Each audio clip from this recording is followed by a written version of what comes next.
গ্যাপের আওতায় উৎপাদিত ফসল আমরা যখন সংগ্রহ করব, হারভেস্ট করব, সেক্ষেত্রে আমাদেরকে প্রোটেক্টিভ যে মেজার রয়েছে সেটা নিতে হবে।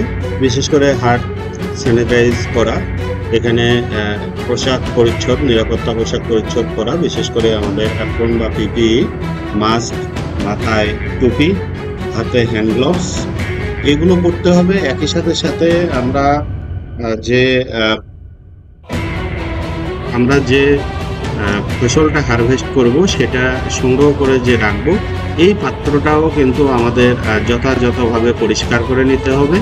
এতে করে আমাদের উৎপাদিত ফসল বা সংগৃহীত যে ফসলটা রয়েছে সেটা যাতে কোনোভাবে আমাদের কন্টামিনেশন না হয়। এরপর আমরা আমাদের নির্ধারিত গ্যাপ যে খামার বা জমি রয়েছে সেখানে কিন্তু আমরা প্রবেশ করব। এরপর আমরা উৎপাদিত ফসল কোনোভাবেই হাত দিয়ে স্পর্শ করতে পারবো না। এটা গ্লোভস পরিহিত অবস্থায় আমরা যে সংগ্রহ করব, এই সংগ্রহ পাত্র একটি ভালো জায়গায় সেট করে নিব। এরপর একটি ধারালো কাঁচি বা চাকু দিয়ে আমরা ফসলটা আলতো করে হারভেস্ট করব, যাতে করে এটা মাটিতেও পড়ে না যায়, কন্টামিনেশন না হয়, আবার গাছ কোনোভাবে এটা আঘাতপ্রাপ্ত না হয়।